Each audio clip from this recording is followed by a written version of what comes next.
Bien, rebonjour à tous. Merci Max Armanet pour cette présentation. Nous sommes ravis, effectivement, à la tribune, et vous êtes très nombreux à nous regarder sur nos réseaux, de recevoir aujourd'hui Karima Delli, qui est députée européenne, écologiste et présidente de la commission des transports et du tourisme.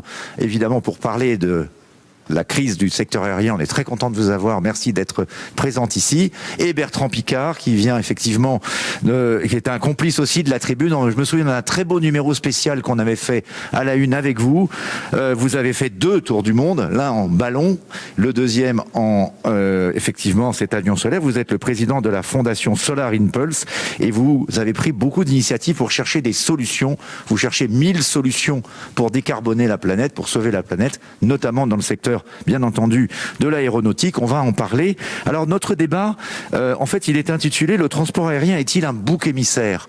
Alors j'ai envie de commencer par ça. Je ne sais pas si c'est votre cas, mais moi j'ai des jeunes enfants, mais qui ont une vingtaine d'années. Et s'il y a un sujet d'engueulade en ce moment entre mes enfants et moi, c'est quand on dit, quand on va se déplacer, quand on pourra à nouveau se déplacer en tout cas, puisque là aujourd'hui c'est compliqué, est-ce qu'il faut prendre l'avion ou est-ce qu'il faut prendre le train? Et aujourd'hui, on le constate, les jeunes générations, Karima Delli, donnez la parole, sont très engagés pour dire il faut chercher tout mode alternatif, et ils sont aujourd'hui devenus, pour certains d'entre eux, très réticents à prendre l'avion. Alors, est-ce que c'est pour vous quelque chose qui est finalement un appel d'une génération à cette transformation de l'industrie? Est-ce qu'on a raté quelque chose finalement dans la communication, dans finalement la confiance dans le fait que on est capable de faire la transition écologique d'un secteur comme celui du transport? C'est vrai aussi pour la voiture, on en parlera tout à l'heure. Bonjour, merci pour cette invitation. Alors tout d'abord, on a vu apparaître la génération climat. La génération climat a beaucoup plus conscience des effets du dérèglement climatique sur leur propre vie que les autres générations. Je vais vous donner un exemple très concret. Moi, quand j'avais 20 ans, quand j'ai étudié, on ne me disait pas, ou je n'ai pas appris à l'école, les effets de l'écologie ou du dérèglement climatique. C'était pas il y a un siècle. C'était il y a 20 ans. Aujourd'hui, ils ont accès à toutes les informations et ils disent juste une chose. Nous voulons que les accords de Paris soient mis en œuvre. Et donc, dans leur propre ville, font des choix. Un des premiers choix, c'est notamment de se dire, on peut, dès qu'on le peut, choisir une alternative à l'avion. C'est ce qu'on appelle, alors il y a eu tout le mouvement de Greta Thunberg, et notamment avec le retour des trains par rapport à l'avion.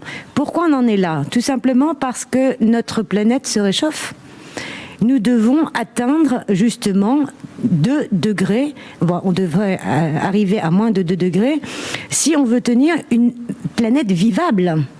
Et ça veut dire quoi concrètement? Ça veut dire qu'on n'est pas du tout dans cette projection-là, et que si nous voulons y arriver, nous devons absolument un petit peu freiner l'attitude de la planète. Aujourd'hui, chaque année, c'est environ, c'est beaucoup, hein, mais c'est 4% d'émissions en plus.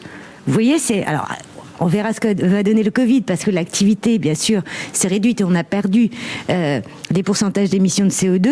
Mais si on prend... Il ne faut pas que le secteur de l'aviation soit pris comme un bouc émissaire. C'est tous les secteurs qui vont devoir faire, notamment, des efforts. Et, en même temps, le secteur de l'aviation va devoir faire des efforts. Pourquoi ?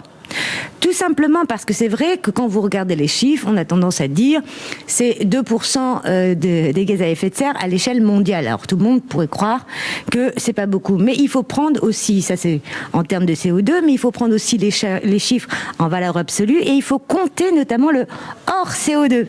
Et là, le hors CO2, justement, c'est ce qu'on appelle tous les dispositifs qu'on appelle notamment sur le volet des extras hors CO2, on pourra revenir tout à l'heure.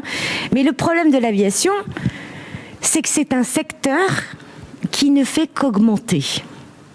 Enfin, qui ne faisait qu'augmenter. Bah, oui, parce que là, on a eu... à l'arrêt. Oui, on a eu là... Oui, alors ça, on va revenir aussi là-dessus sur l'arrêt, mais quand vous regardez, notamment des années 70 jusqu'à maintenant, ça a été multiplié par 10. Donc c'est la croissance, en fait, du transport aérien. C'est la croissance du transport aérien. Qui nécessitait peut-être ce temps de pause.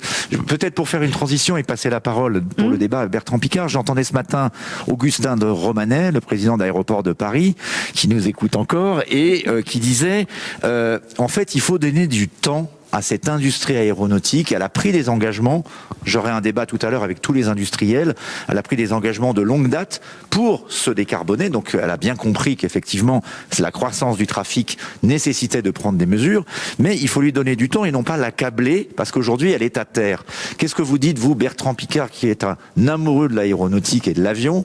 Est-ce qu'on peut donner effectivement et profiter malheureusement de cette crise sanitaire qui la met à l'arrêt, pour relancer la réflexion et relancer l'industrie dans cette démarche justement de transition?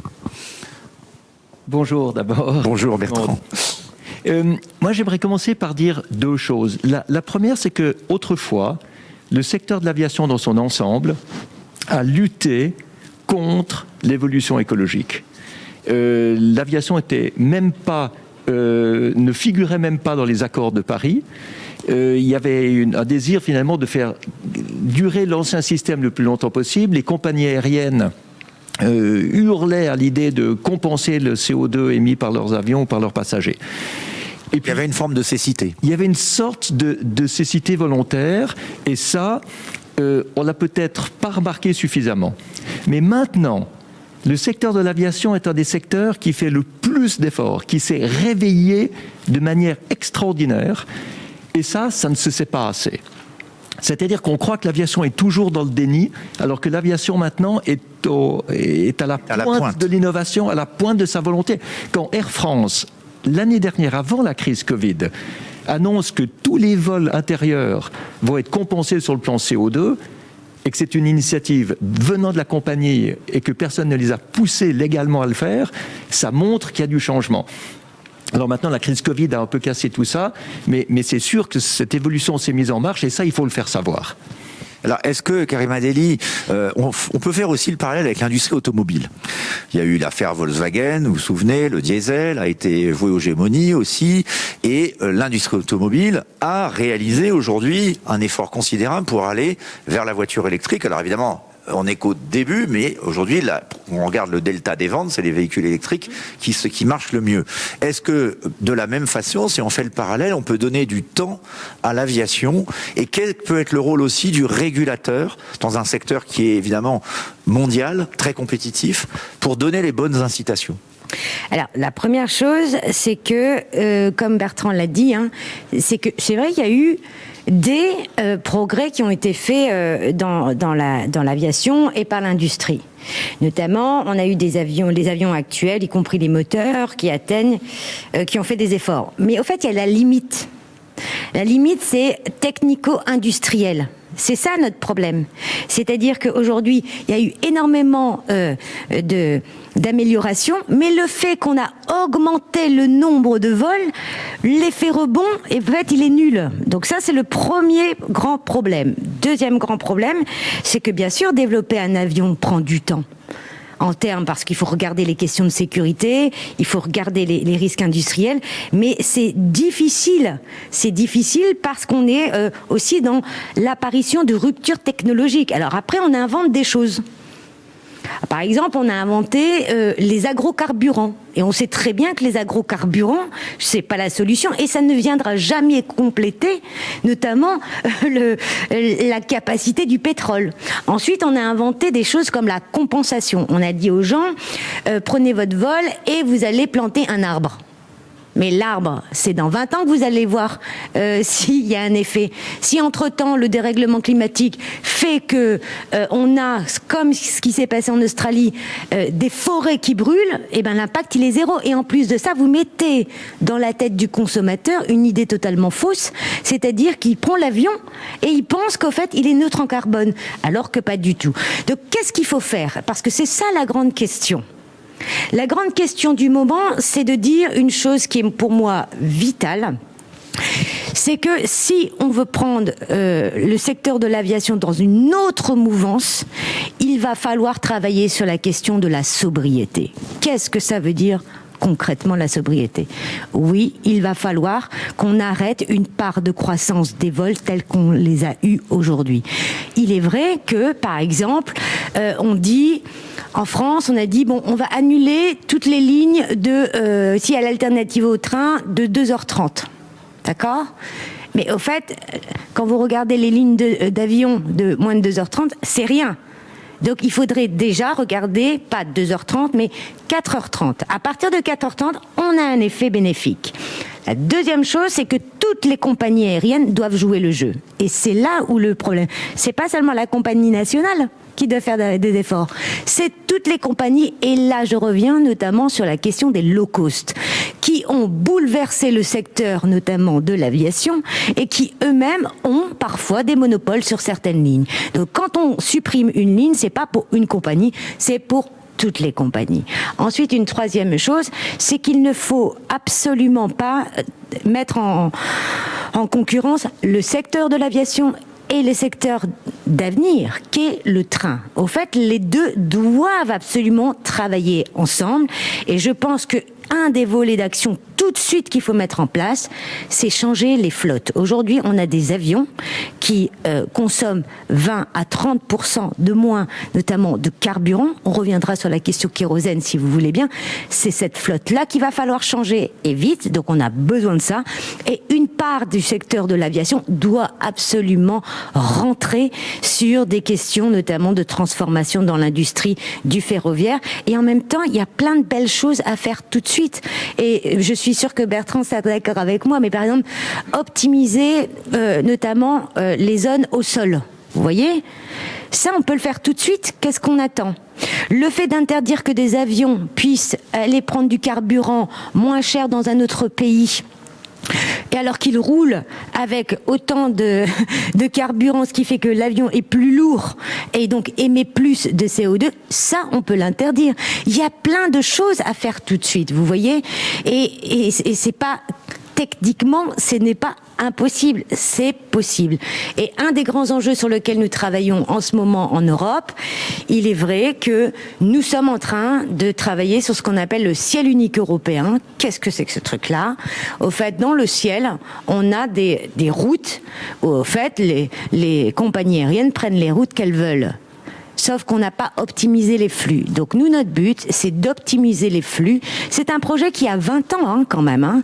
Les États membres ne se sont pas mis d'accord. Donc moi, je l'ai remis à l'ordre du jour. Et maintenant, il faut justement optimiser le maximum de flux. Les études montrent que si on avait ce ciel déjà unique européen, ça nous permettrait de réduire de 10% de CO2 par an. Donc maintenant, il faut y aller.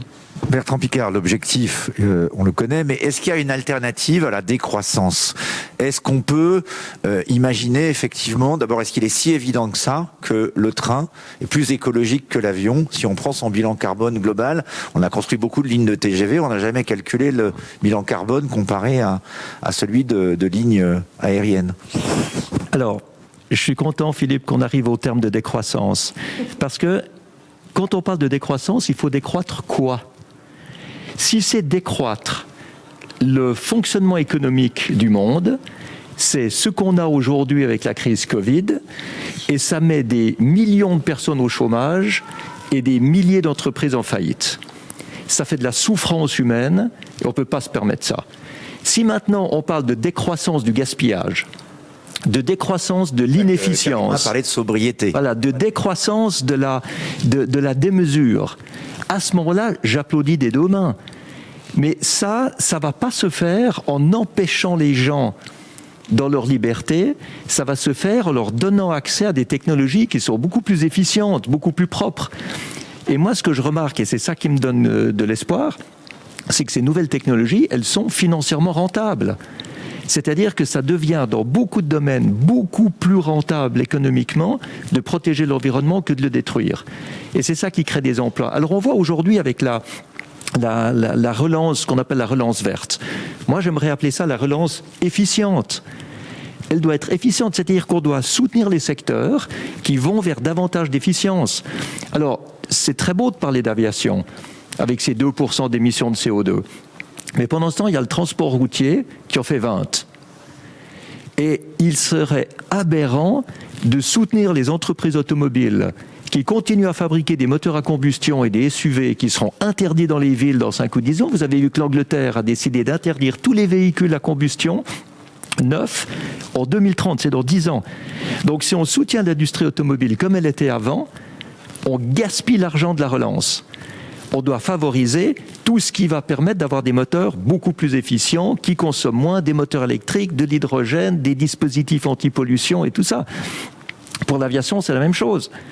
Karima disait qu'on devait renouveler la flotte. C'est sûr, mais les premiers qui ont commencé... On en parlera tout à l'heure. Les premiers qui ont commencé ça, c'est... acheter des nouveaux avions. Mais oui, et c'est Airbus. Airbus fait un boulot fantastique. Il faut leur laisser le temps. Plus propre. C'est cette question. Non, mais il ne faut pas laisser trop de temps. Il ne faut pas laisser trop de temps. Non, il ne faut pas laisser du temps parce que...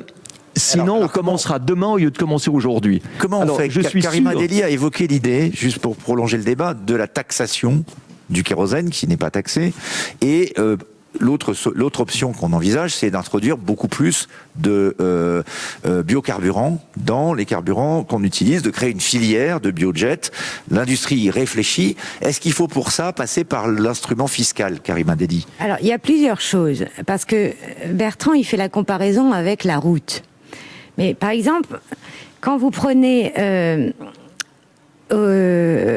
litre de kérosène, notamment, c'est pas dans un avion, c'est pas un litre d'essence dans une voiture. Vous voyez ce que je veux dire? Ah bah c'est pas le même poids, oui, c'est sûr. D'une part, c'est pas le même poids, et souvent on a tendance à dire la route par rapport à l'avion. Vous voyez, il faut faire attention à ça parce que il faut regarder pas en kilomètres surtout. Il faut regarder en heures. Quand vous prenez un avion, eh ben, par passager, justement, vous allez émettre plus que quand vous êtes dans une voiture, puisque le dispositif est beaucoup plus important.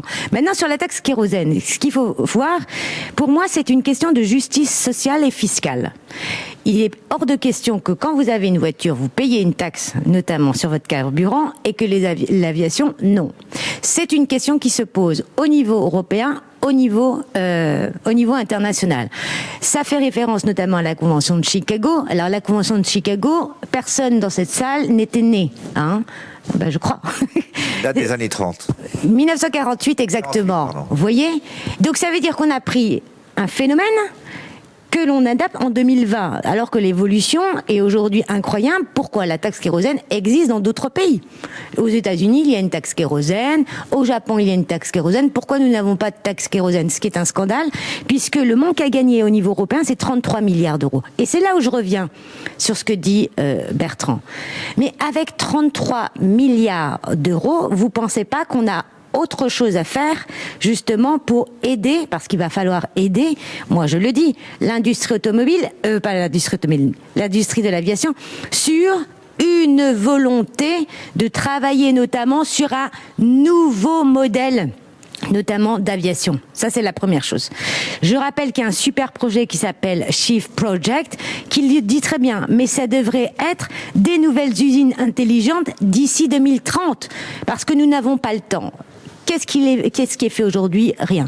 Moi, je tire la sonnette d'alarme sur qu'est-ce qu'on peut faire maintenant. Vous avez parlé des agrocarburants, etc. C'est de la fausse bonne idée. Aujourd'hui, ce qu'il faut faire, et je le redis, mais si on peut fermer des lignes alors qu'il y a des alternatives au train, il faut le faire. Si, par exemple, il y a tout un système dans les compagnies aériennes qui est quand même dingue, c'est par exemple, la fidélité avec les points. Alors vous cumulez des miles comme ça, et quand vous regardez, 5% notamment des 50% c'est ce qu'on appelle les vols optimistes. Mais il y a 5% au fait de gens qui volent parce qu'on leur a pas dit vous devez faire une mission, etc. Non, parce qu'ils ont eu un billet gratuit. Mais c'est énorme, 5%, vous voyez.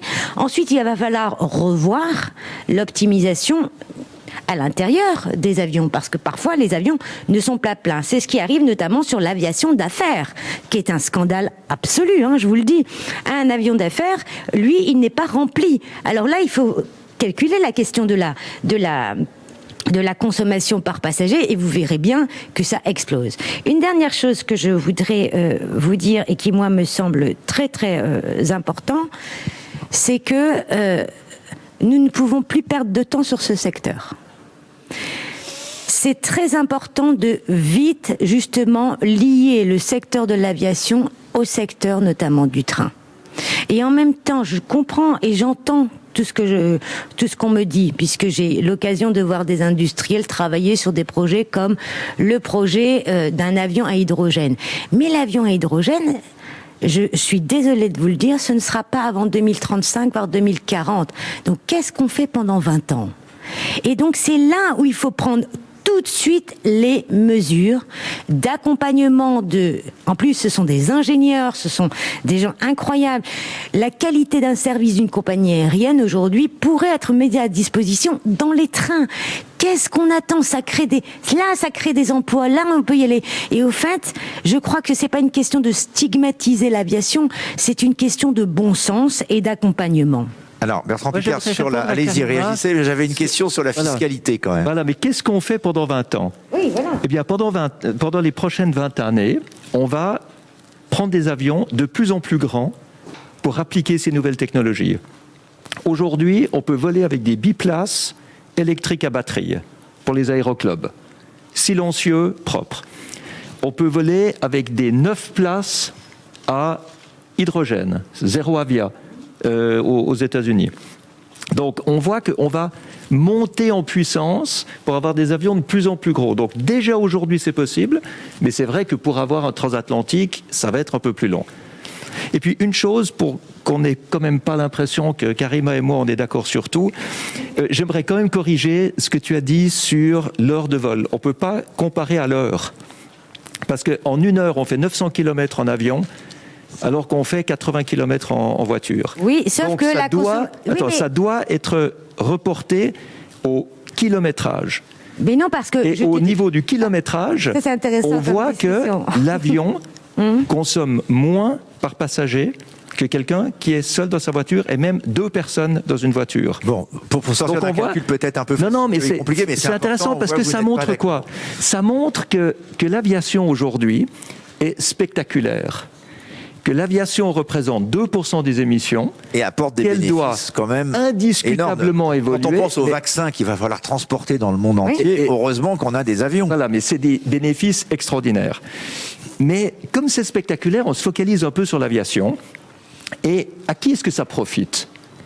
Mais ça profite à tous ceux qui, en critiquant quelque chose d'autre que ce qu'ils font eux-mêmes, passent inaperçus. Ça profite à tous ceux qui polluent ailleurs de manière complètement silencieuse et on stigmatise l'emblème même de l'aviation. Donc pour vous, quand même, l'aviation est un peu un bouc émissaire, si on Pour moi, l'aviation aujourd'hui, l'aviation est un pur bouc émissaire. Ça vient de 2 choses. Ça vient que pendant trop longtemps, l'aviation n'a pas voulu faire d'efforts. L'aviation n'a pas voulu faire d'efforts et elle porte une culpabilité. Ça, vous le disiez au début. Oui. Mais maintenant, ce qu'on voit très très clairement, c'est que le secteur du digital produit beaucoup plus d'émissions que le secteur de l'aviation. Mais c'est tellement plus facile, quand on ne prend pas l'avion, de critiquer l'avion que de critiquer le streaming vidéo qui fait des émissions incroyables. Vous savez que la moitié des émissions... Regarder du porno, ça pollue plus que de prendre l'avion. Les vidéos de sexe et de chat, les deux ensemble, c'est la moitié des émissions de l'aviation. Mais ça, on ne le dit pas assez. Le textile, c'est 7%. Les jeunes qui sont sur Internet toute la journée, qui ne veulent pas prendre l'avion, sont-ils un tout petit peu incohérents? Karima Delli, là, on vous renvoie cette question. Non, mais après, sort de l'aviation, mais est-ce qu'il n'y a pas effectivement un problème de cohérence d'ensemble sur la question du CO2? Alors, sur la question du CO2, je le rappelle, vous savez, on calcule dans l'aviation le CO2. Alors, on dit entre 2 et 3, voire certaines fois, selon les estimations, 4% de CO2 à l'échelle mondiale. Mais je le dis, c'est hors CO2, parce qu'il faut aussi, par exemple, calculer ce qu'on appelle les hors CO2, c'est les traits de condensation, etc. Et quand on regarde le packaging, on arrive déjà à 6%, vous voyez? Et ça ne fait que augmenter. Maintenant, je laisse ça de côté. La deuxième chose, c'est il faut faire attention, l'avion n'est pas un transport de masse.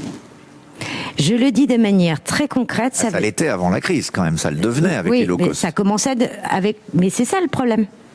Mais pourquoi c'est un problème? Est-ce qu'il y a une aviation pour les riches et une aviation pour les pauvres? Le problème, il est là. Quand je regarde les statistiques qui sont extraordinaires, 40% des Français n'ont jamais pris l'avion. 40%. C'est beaucoup. Hein? Ensuite, quand je regarde, je vois que 30% des Français prennent l'avion au moins une fois. Et dans ce cadre-là, il y a 15% des Français qui voyagent de manière assez régulière. Et donc, la véritable question, c'est qu'il faut pas considérer, parce que ça, c'est les low cost qui ont considéré ça, ils ont changé l'état d'esprit du voyage, et notamment le fait de dire, aujourd'hui, on peut voyager tout le temps, très vite, etc. Et donc, hop, l'aviation est là. Et c'est aussi les low cost qui ont tué même nos propres compagnies nationales. Vous voyez, parce que c'est un monde de compétition, ça. Mais c'est terrible. C'est plus que la compétition, c'est la jungle, parce qu'on travaille sur des choses qui ne sont pas comparables. C'est pas la compétition, c'est la jungle. C'est ça que vous... Mais bien sûr, c'est la jungle. Regardez les conditions C'était sociales. la jungle, là, il n'y a plus rien. Mais maintenant, ça, je pense que non, mais il faut le dire les choses. Mais ça va redémarrer, donc il faudrait que ça redémarre dans de meilleures conditions. Tout doit être encadré quand même. On peut pas faire tout.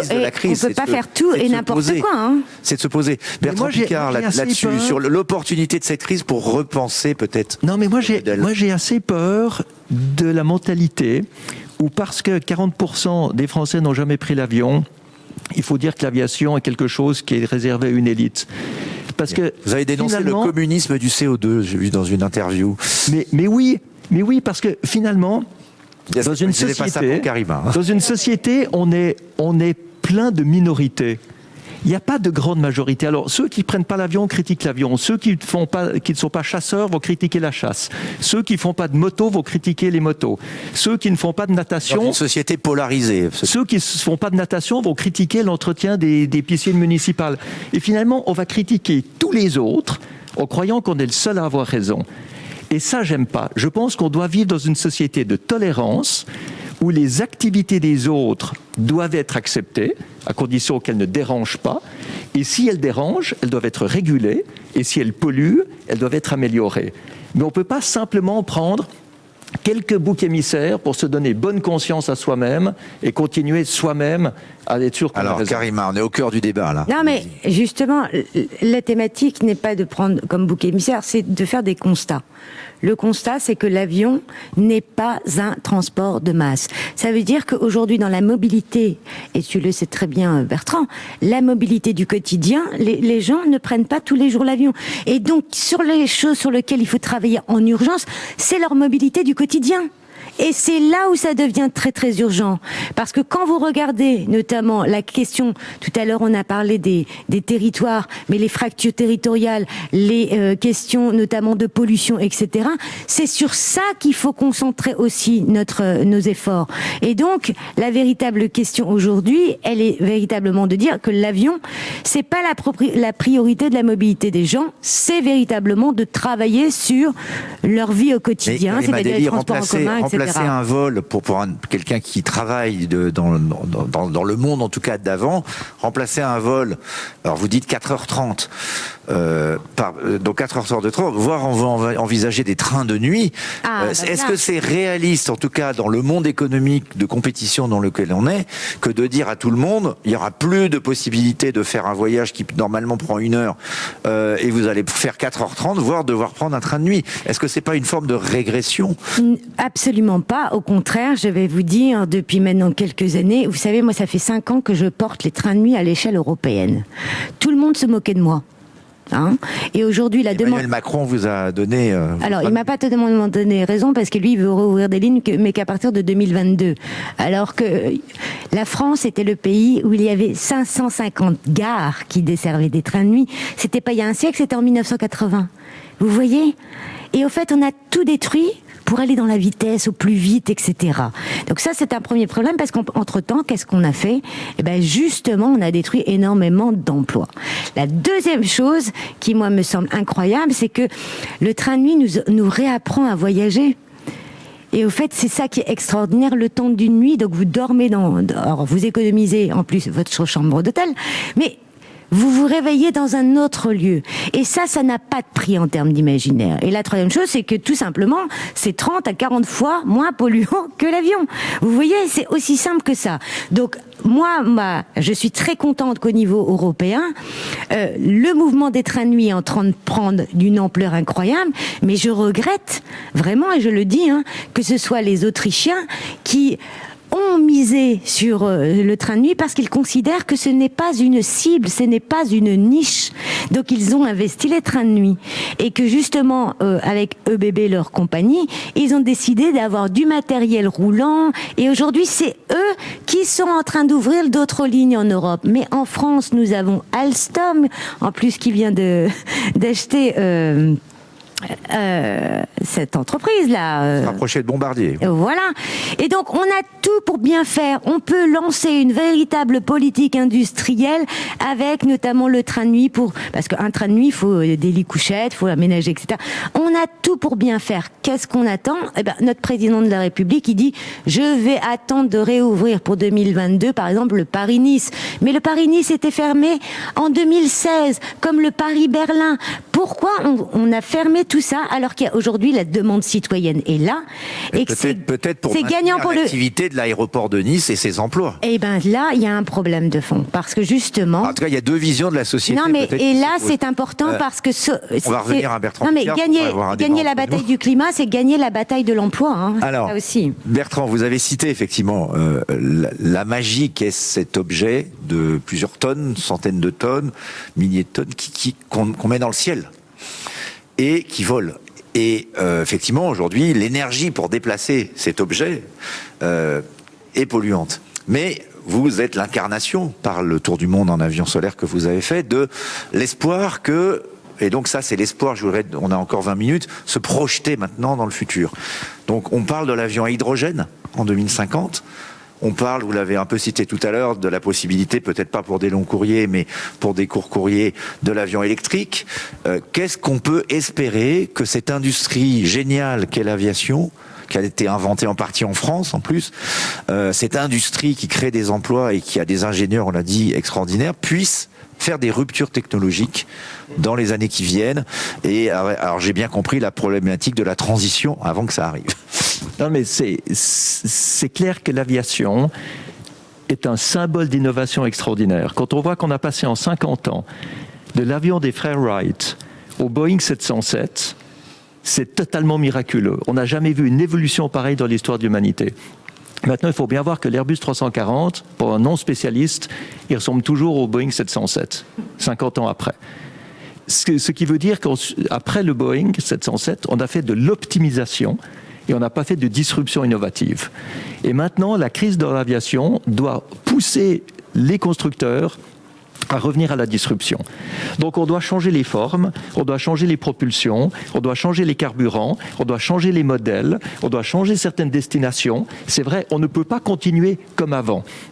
Et je veux surtout pas donner l'impression, en disant que j'adore l'aviation, que je veux m'accrocher au monde d'avant, parce que c'est complètement faux. Il faut justement évoluer. Alors maintenant, il y a dans les possibilités de nouveaux carburants, du kérosène synthétique, que je trouve extrêmement intéressant, c'est quand vous prenez du CO2 dans les cheminées des usines, que vous le combinez avec de l'hydrogène qui vient du solaire et de l'éolien, et que ça reconstitue des chaînes d'hydrocarbures, ce qui fait que vous pouvez voler de manière neutre sur le plan carbone. Vous avez la possibilité de brûler de l'hydrogène propre et vert dans des réacteurs. Le rendement est meilleur qu'avec le kérosène. Airbus est en train de travailler sur des modèles de ce genre-là pour 2035 et pas pour 2050. 2035, c'est assez proche pour des gros avions. Alors, ceux qui disent que c'est impossible d'avoir une aviation propre doivent faire très attention parce qu'ils vont paraître aussi stupides que ceux qui disaient que l'avion des frères Wright n'allait jamais voler.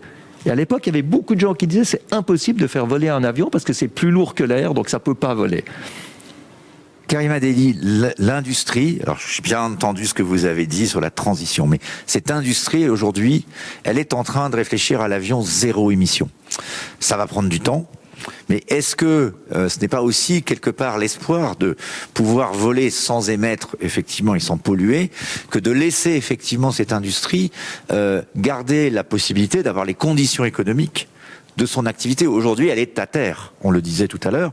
Et donc, il faut évidemment comprendre qu'il y a un entre-deux peut-être à trouver entre la nécessité de la sobriété, certainement, que vous évoquiez, que je terme peut-être préférable à celui de décroissance, qui est peut-être parfois mal utilisé, mais aussi la possibilité de la croissance extraordinaire de ce monde libéré des échanges entre les continents, entre les peuples et les idées. C'est aussi ça, l'aviation.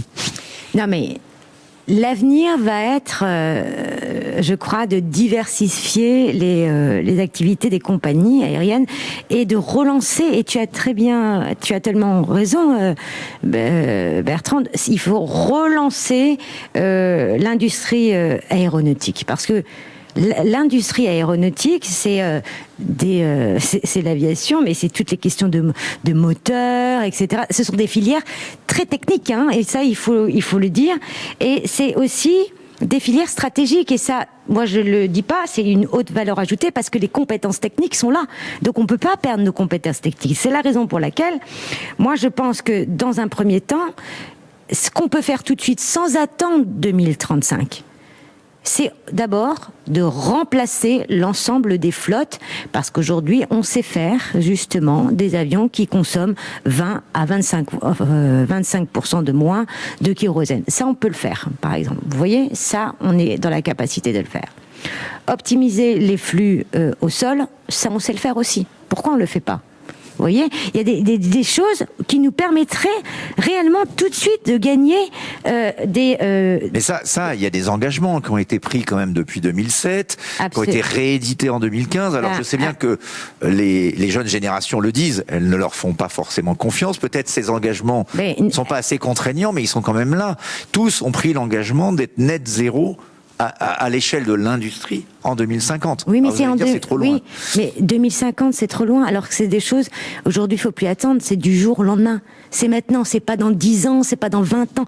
Tout de suite, il faut le faire. C'est pour ça qu'on a des problèmes, parce que lorsqu'on aide, quelle que soit l'industrie, moi, je considère qu'on doit mettre notamment des conditions.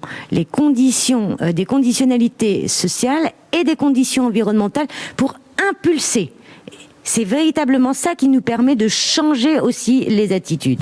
Et ensuite, je voudrais revenir sur la question quand même chère à Bertrand Piccard, c'est-à-dire, il y a déjà aussi en Europe des pays qui conçoivent des petits modèles sur des avions, notamment ils sont dans le retour de l'avion à hélice, par exemple. Ça, c'est une industrie aussi sur laquelle il faut compter.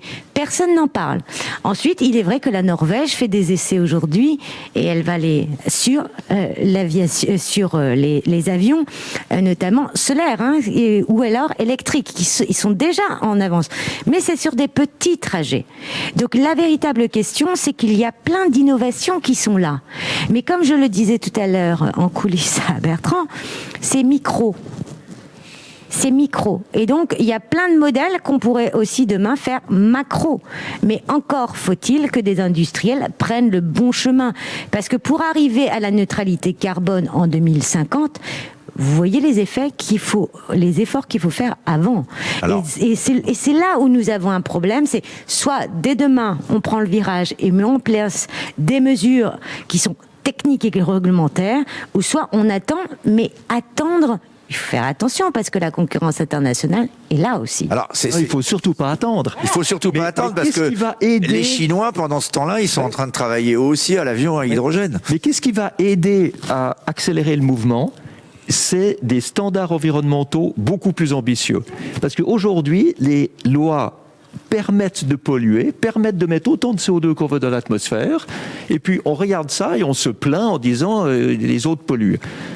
Il est possible aujourd'hui de mettre des réglementations draconiennes sur le plan des standards environnementaux, standards d'émissions, standards de consommation, standards d'efficience, et ça, l'industrie adore.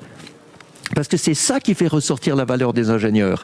C'est là que Airbus va se sentir le plus à l'aise, parce qu'ils pourront sortir des avions qui répondront à ces nécessités environnementales tout de suite. tout de suite. Dans Ils travaillent l'avion déjà hydrogène dessus. qu'a présenté Airbus, vous avez mais oui. parlé tout à l'heure, la forme de l'avion est en train de changer. C'est une espèce d'aile volante.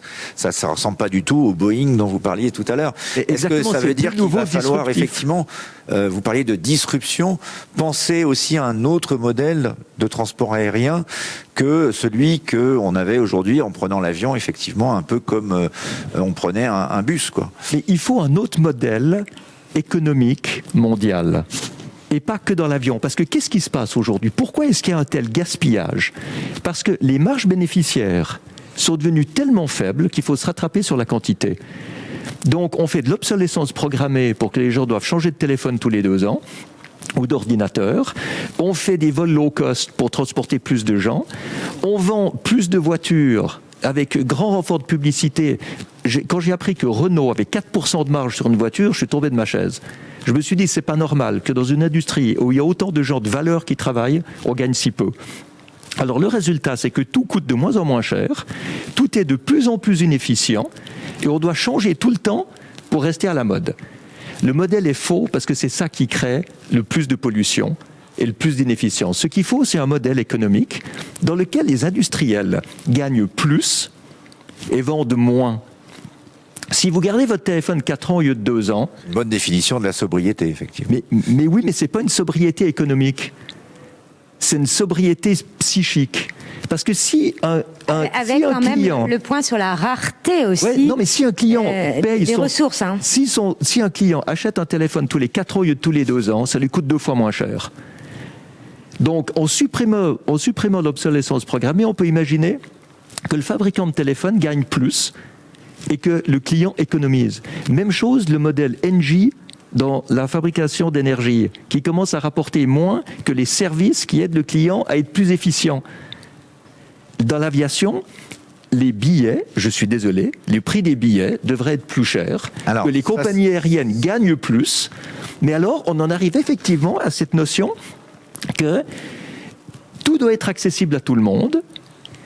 Et ça pollue énormément, parce que c'est pas que dans l'aviation, c'est dans l'électronique, c'est dans les habits, c'est dans le fast, non pas seulement fast food, mais fast clothing, tous ces trucs-là où on doit consommer beaucoup pour que les compagnies arrivent à gagner de l'argent, alors qu'en fait, on devrait augmenter les marges et baisser la vente. Karima Delli, vous aviez parlé tout à l'heure du low cost. Effectivement, il y a un débat. Alors, est-ce que c'est un débat qui peut être porté au niveau européen? Parce qu'il y a ce monde de la concurrence aujourd'hui qui fait que il y a une réalité du low cost, mais certains ont évoqué de fixer des prix minimum au billet d'avion. Est-ce que c'est une démarche que vous soutenez? Est-ce qu'elle est possible? Alors, je crois qu'elle est possible. Maintenant, il va falloir revoir notamment cette question du low cost. Il faut vraiment l'encadrer parce que c'est de la concurrence, et je le dis, totalement déloyale. Le problème que nous avons, c'est que des compagnies nationales, au lieu de faire face à ce genre de compagnies, ont adopté leur modèle. C'est-à-dire des compagnies nationales maintenant qui créent leur propre filière low cost. C'est-à-dire que le low cost a imposé son système, vous voyez, et ça a été le drame.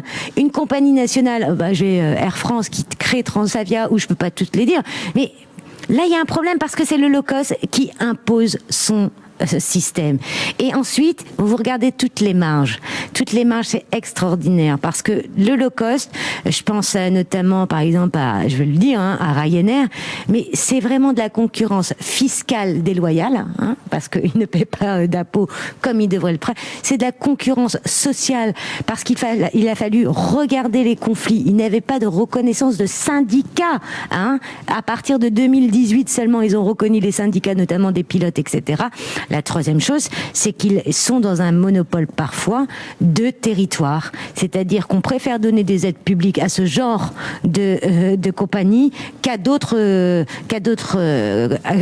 compagnies nationales. Et ensuite, ils imposent l'agrandissement des aéroports régionaux, etc. Comme si, on pouvait vitam aeternam augmenter ces aéroports régionaux. Mais deux, ils ont des subventions publiques. Donc, la puissance publique, elle propulse ce genre de de système, ce qui est catastrophique. Donc il faut tout remettre à plat. C'est la mission auquel nous allons nous atteler dès l'année prochaine, puisque pour la première fois, l'aviation va entrer de plein pied, notamment dans la question du Green Deal. L'Europe fait un pacte vert. Il y aura les deux grands secteurs qui ont été, il l'a très bien dit Bertrand, ils ont été un petit peu reculés des accords de Paris, hein. Aujourd'hui, ils sont exemptés, le secteur maritime comme le secteur de l'aviation. C'est quand même incroyable. Maintenant, nous allons les ramener dans cette trajectoire de transition écologique et faire en sorte qu'ils respectent leurs engagements. Donc, les normes vont être beaucoup plus contraignantes. La question maintenant, c'est il va falloir aussi travailler tous ensemble sur la conception du tourisme et du voyage. Parce qu'aujourd'hui, quand vous regardez même des gens qui prennent l'avion juste pour avoir leurs photos sur Instagram, on se dit mais c'est pas possible.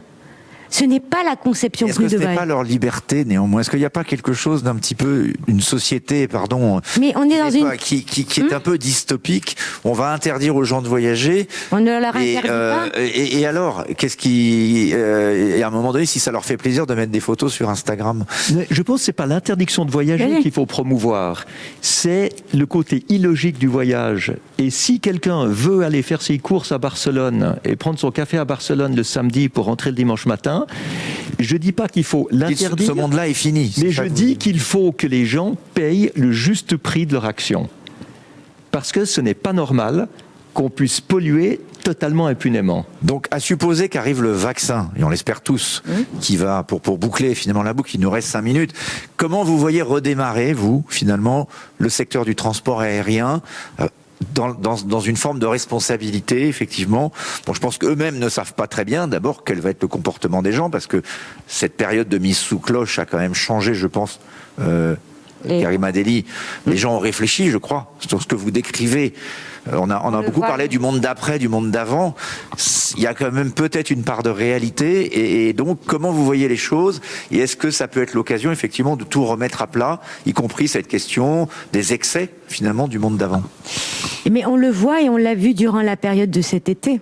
C'est-à-dire, les gens se sont pas précipités parce qu'il y avait des confinements pour aller à l'autre bout de la planète avec des... Non. Peut-être qu'ils ne rêvent que de ça, mais ils n'osent pas. Non, c'est pas ça. C'est qu'aujourd'hui, ils ont réalisé à quel point leur propre voyage pouvait avoir un impact, notamment par rapport au dérèglement. C'est ce que je disais au début sur la jeunesse en particulier. Pas seulement, hein, il y a aussi des familles qui disent aujourd'hui on fait un choix, c'est de redécouvrir ce qu'on appelle l'exotisme en bas de chez soi. Ça veut dire quoi? Ça veut dire qu'aujourd'hui, on va privilégier plutôt un tourisme durable. On va privilégier un tourisme de proximité. Lorsqu'on ira à l'autre bout de la Terre, c'est qu'on va prendre le temps de la découverte. On va prendre le temps, on va pas faire juste pour y aller 2-3 jours et se faire plaisir. Les gens veulent découvrir et prendre le temps. Delphine Bateau, qui est écologiste, disait qu'il fallait interdire les voyages de moins de 15 jours.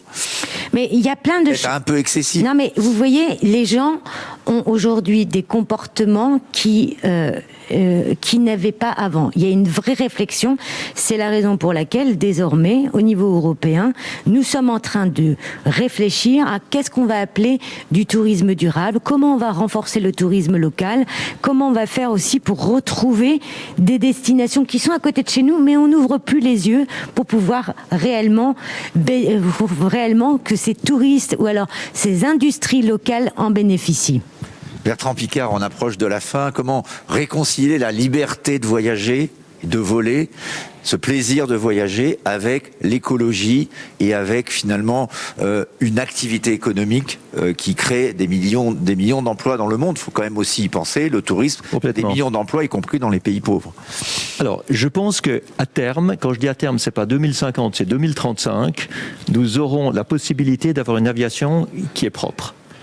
D'ici là, je suis pas tout à fait d'accord avec Karima, je pense que les compagnies aériennes doivent inclure la compensation carbone dans le prix de tous les billets.